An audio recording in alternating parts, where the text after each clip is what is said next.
L'analyse de cycle de vie, communément appelée ACV, est une méthode qui sert à évaluer les impacts environnementaux d'un bâtiment tout au long de son existence, depuis l'extraction des matières premières pour sa construction jusqu'à sa démolition. Cette méthode a l'avantage d'être multicritère. Cela permet d'avoir une vision globale des impacts de l'ouvrage sur l'environnement. On prend en compte non seulement la consommation d'énergie, mais aussi les émissions de carbone ou la consommation d'eau, ou encore la production de déchets par exemple.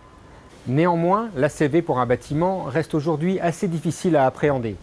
Elle est encore assez peu répandue.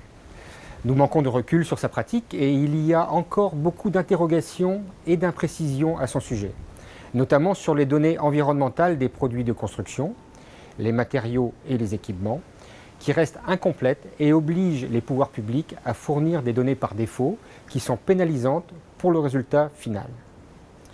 En parallèle, les bureaux d'études se positionnent tout juste sur l'ACV. Et il est bien naturel que la période d'apprentissage se fasse progressivement. Le choix de telle ou telle donnée d'entrée ou de telle ou telle hypothèse sur la méthode est important car il peut impacter considérablement le résultat. Aussi, avant de légiférer et d'envisager des seuils réglementaires à respecter, seuils qui, je le rappelle, s'appliqueront à l'ensemble des constructions neuves, il est impératif, tout d'abord, de réduire les incertitudes liées à la méthode ACV bâtiment pour pouvoir exploiter un résultat fiable. Ensuite, d'accélérer la production de données environnementales dans la base IGNES et leur vérification par tierces parties, en particulier pour les équipements. Et enfin, d'assurer une montée en compétences rapide sur l'ACV des acteurs de la construction.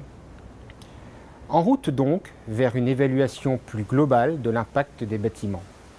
Mais attention, restons pragmatiques et basons-nous sur un calcul solide qui permettra de tirer réellement vers le haut les constructions de demain en réduisant leur empreinte environnementale.